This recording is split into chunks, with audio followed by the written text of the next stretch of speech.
Hello War of the Visions fans, I'm Jackie Fox, and in this video I want to talk about a concept known as the strategy triangle that applies to a lot of strategy games like this, real-time, turn-based, 3D, 2D, or otherwise.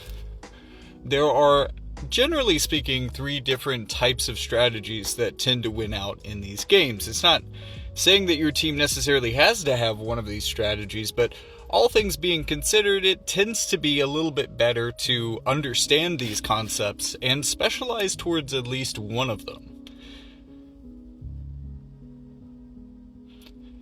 Now, when I've tried to explain this in the past, and there's a reason that you haven't seen those videos, I've often started with the least complex of the three and worked my way up to the hardest, but I actually think that that's kind of a disservice, because the economic type teams are certainly the most complicated, and I think I kind of have to start and end with them. Because in reality, basically all good teams in War of the Visions at this point are economic teams. Now, there probably was a point in time, there definitely was, where the distinctions between rush, sustain, and economy were a lot more distinct. You could very easily draw lines between these compositions. But nowadays, your rush teams might have elements of sustain, and personally I really like that archetype. Or your sustain teams might have elements of rush, which I think doesn't necessarily work out as well for them. And, everybody's an economic team at this point. So what is an economic team, and how do you play one effectively? So, economics team come from a realization that this game has kind of a baseline economy that's incredibly predictive as to who wins the game, kind of independent of what characters are on the field. If you have considerably more AP than your opponent, and your opponent is really, low on AP, they're not going to be able to do damage. You're going to be able to do damage to them. You're going to win that way. If you have a lot of healing and a lot of self-healing, and your opponent doesn't do a lot of damage, then they're never going to be able to overwhelm you in the HP economy department. And there's a lot of different kind of builds of this that attack different specific parts of the battle economy. And really, for the most part, the ones that I think fall pretty directly into economic and not the other categories is the ones that practice AP recovery and AP denial. Or even easier sometimes, an all-mage team that has elements of AP denial, because mages get an incredibly high AP start to begin with. They don't even need the AP restore. They just need to handicap physical opponents, and then they just walk all over them for the whole game. But in theory, economics seems the hardest to talk about because they can be kind of determined by some niche tech. And this can come from TMRs. So in a way, you could think of an economic team as being a sort of overlay or a honing of a specific team's strategy to do a very specific thing within the game, typically involving like AP or something like that. Because the other two strategies are also going to have a specific economic focus, which is really going to cover the rest of the game's economy. For instance, sustain teams, what you usually want to do is run a tank or a healer and two brawlers. These classifications are all pretty important because, regardless of what team strategy you're running, you're going to want as much speed as you can possibly get and probably about as much damage as you can pack. Sustain is, unlike other teams, generally willing to trade one of its members for someone who can either slow down or maybe prevent incoming damage, or someone who can at least help the team heal back.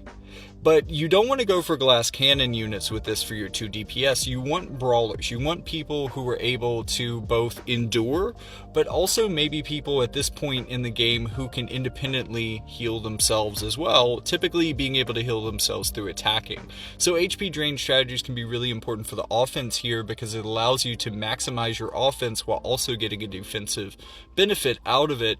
And maybe this helps to make up for having one of your three characters not really doing any damage or contributing to the fight in that way.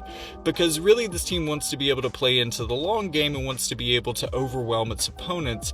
And I think that sustain teams are the ones that need to think the most broadly about economy, because they really need to control a lot of aspects of the game. So sustain teams often might use some AP denial strategies to help soften the blow of an opponent later into the game, so that not only do they survive into the late game, but they can actually dominate and thrive at that point as well. And that's why there's a kind of a strong synergy there.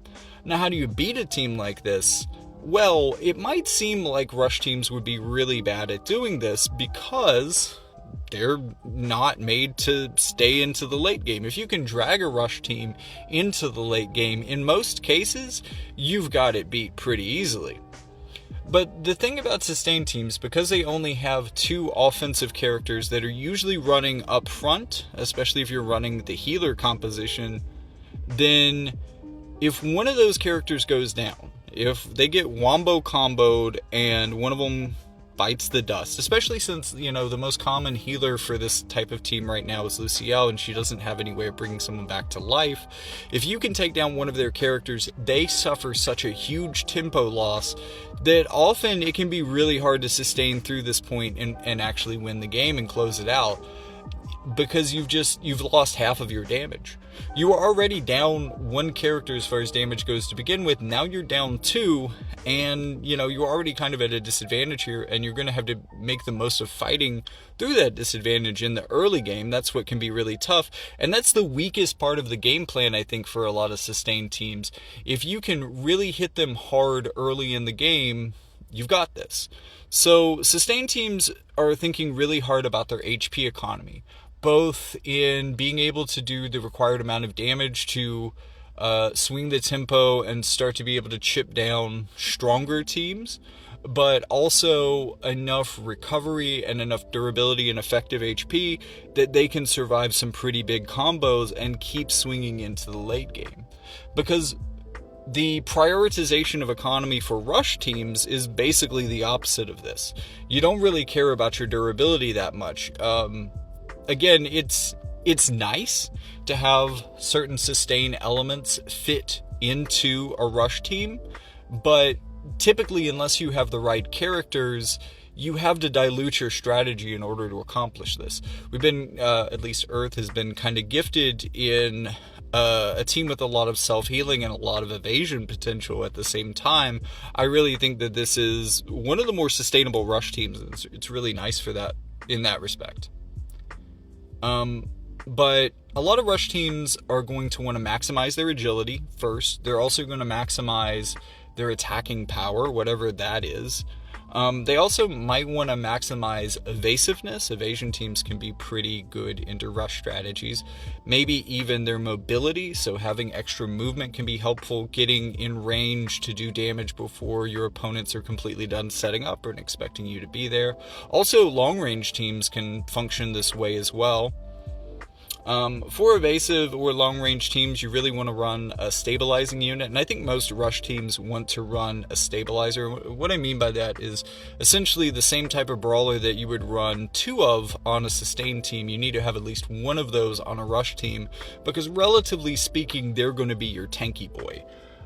For instance, there's kind of two of these characters, both Sodley and Mont, on the Earth Evasion team. The pre-Riku Earth Evasion team are like this, but you could also run something like Halloween Lucio, Riku, and Sodley, or Ash and Mont, and use one of those as your heavy boy, and have a little bit more of a rushy team by, unfortunately, sacrificing some of the awesome sustain that this team has. But in that it makes it more rushy, it probably gives it a better chance of wiping sustain teams before they can get set up, which again can be the most important way to defeat them. And this is why, if you're not building super specifically for rush and you don't have the right characters to be able to pull off kind of multiple strategies in one team because of strategy compression, then it usually benefits you in matchups against sustain to go all in on your initial pressure and push that as hard as you can. Also, another couple of things that can really help with rush teams, disabling strategies. If you can get like a stop or a disable or something like that in early enough, you can change the tempo of a game in a way that's hard to recover from. AoE CT up and down skills. She's basically a terrible character, and she wasn't even great even for evasion at the time, but Sweetheart Ildira has an LB that hits in a diamond AoE decently far away from her, reduces CT for all of those characters, and then raises her own CT. And this can be really powerful in a rush team, because if both of your characters chain into that and then she finishes it off, she can push the other team down in priority to the point where at least she is going to be able to lap somebody, which isn't the best. Again, she's even when this was a good rush team that she was a part of, she was the worst character on it. It just happened to be that her LB gave them the tech that they needed to be able to get 4 and 5 hits in a row. And at that point, even if they're not doing a ton of damage, or even if they need those first 2 or 3 hits to break through multi-hit barriers, they're getting to the point where they're wiping at least somebody off the field. I mean, I don't, like, if this sort of team lines up 4 or 5 hits in a row, someone's going down, and that can be the end of a sustained team right there. So you really have to go all in on getting that wombo combo in as early as you possibly can. And right now, unfortunately, the thing I can't show you, one of the best rush teams that's going on right now is ranged rush, because basically the idea is you're trying to output enough damage and hold people back by basically reducing their type of agility and CT economy, or they're decreasing their mobility, things like that, to keep them away from you. And if you can do this effectively, you can get to a point where you can deal overwhelming damage before they even get in range. And Jaden's TMR is actually probably really important for this because of its ability to remove HP drain tech, which might be able to reset the clock for a sustained team that's going up into range if the range characters start to take damage. So it can be really important tech to be able to remove that before they come in range to start benefiting from it. Because, you know, as any like mono red burn player from Magic can tell you, you know, healing doesn't win games, but when your deck is very specifically made to count to 20 in as few turns as possible, counting to 23 can be backbreaking, you know what I mean? So, you know, denying them their brawlers, at least their ability to heal, can make it easier for you to break through them in their initial stance before they've really got set up to wipe your team. So, you know, you're using raw speed, attack, and pressure to wipe out threats before they can threaten you in a lot of ways, and range does that pretty well. It's just that range hasn't had the power to back it up and to effectively stop things before they could get to it, and range tends to fall pretty quickly once things make it to it. In Arena, at least, Commander Jaden's ability can give gunners at least the ability to get a threshold heal in before they die, which might give them an extra turn or might not. I mean, again, they're typically pretty squishy, but that could be pretty helpful for them. So the third type of team, we're talking about economic teams. And these can be teams that just utilize multiple types of economy to drive a wedge between opponents. Like, a character that kind of works on multiple different economies at once be somebody like Exia. Exia has the ability to give people CT up and to like do follow-up healing while attacking. So she never really has the downtime where she stops attacking once she gets the ability to do that, which is kind of rushy, and she is very brawlery. So she could definitely work onto a sustained team. She could even be a more stabilizing unit on a rush team, more supportive. But she's also going to be able to play with people's CT and play with people's healing while she's doing that. So she's going to be able to attack from multiple kind of economic avenues at once. And if you throw in some AP denial with that and get a couple other characters that do some of those things as well, then you can really kind of push it to where you're disadvantaging so many teams in so many fundamental ways that you end up being really good into a number of things that you wouldn't otherwise beat based on the dynamics that I've already explained. You know, you're playing the game a bit differently, and it requires a little bit of a more of an understanding about how the game works and how specific teams work, what they need to make them work, and what you can basically shut them down by denying them.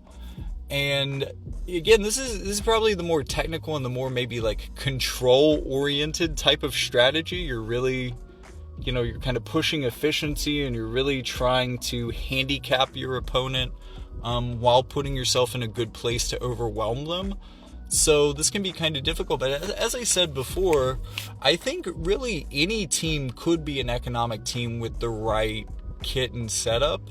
Again, one of the most powerful economic game changers, at least if you're going up against people who are using AP Auto Restore, which is pretty common with physical units, is the Blade Stream TMR. And assuming you can do enough story to get Veritas of the Winds or Veritas of the Heavens up to level 99, that can be yours.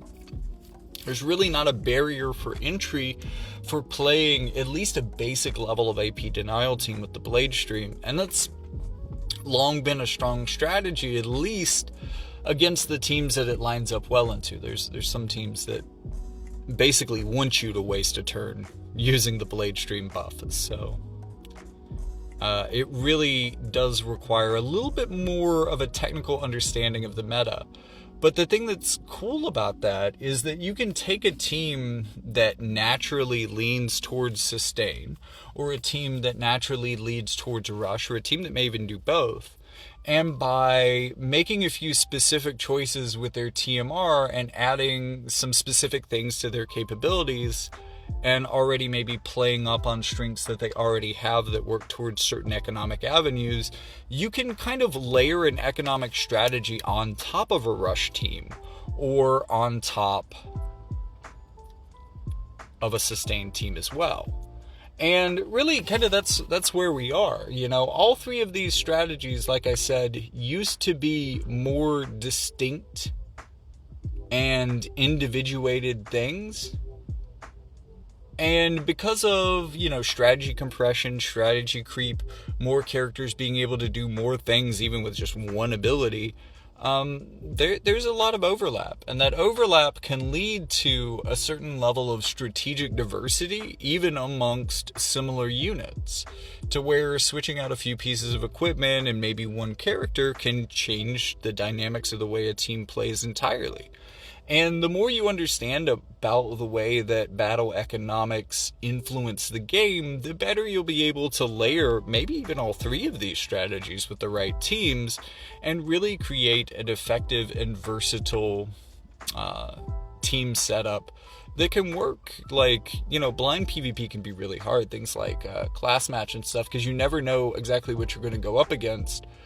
But teams that can utilize multiple of these strategies, but also, again, I don't want to like emphasize that too much either, because while that is theoretically possible with some newer units and it's strong when it works, oftentimes it's better to find a specific economic lane, be that of rushing your opponents down or trying to turtle up and sustain out a fight, or, you know, running something like AP denial and really trying to screw with your opponent and their ability to actually effectively fight you. You know, there's many ways of going with that, but often there's a threshold to where you really want to push your strategy beyond a certain point to make it effective. And if you don't make it to that, then you're just not good at anything, unfortunately. So it can be really important to specialize until you're comfortable enough to know when despecialization actually benefits your team, because typically you want to go for one of these strategies rather specifically and then maybe expand into other things as you feel comfortable. So I really hope that helps you understand our lovely game, and I really hope that it helps you play more competitively and, you know, get some wins against teams that you thought you couldn't beat before, just because your strategy was a little bit off of what might have been optimal. I think there's an incredible amount of flexibility for something that can boil down to having 3 basic strategies, but at the same time, there's a lot of versatility within that, and there's a lot of shades of overlap too once you get into newer and more complex teams, especially when you have the ability to outfit them with some very specific garb. So, this game has been layering upon itself for a while, and this is a really complex place to be in the meta, but understanding these 3 basic things, and also, maybe going back to my video on battle economics if you want a bit more of a primer on that. Also, maybe some suggested TMRs, kind of equipment that will help you, and characters that are good at these kind of things as well. I've done a bunch of content on that in the past, which will hopefully be beneficial to you.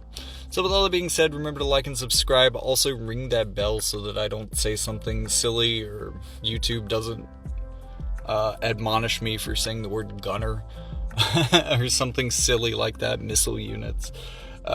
Also, check out the link in the description. At the moment that I'm saying this, my link tree seems to be down. Hopefully I'll have that figured out.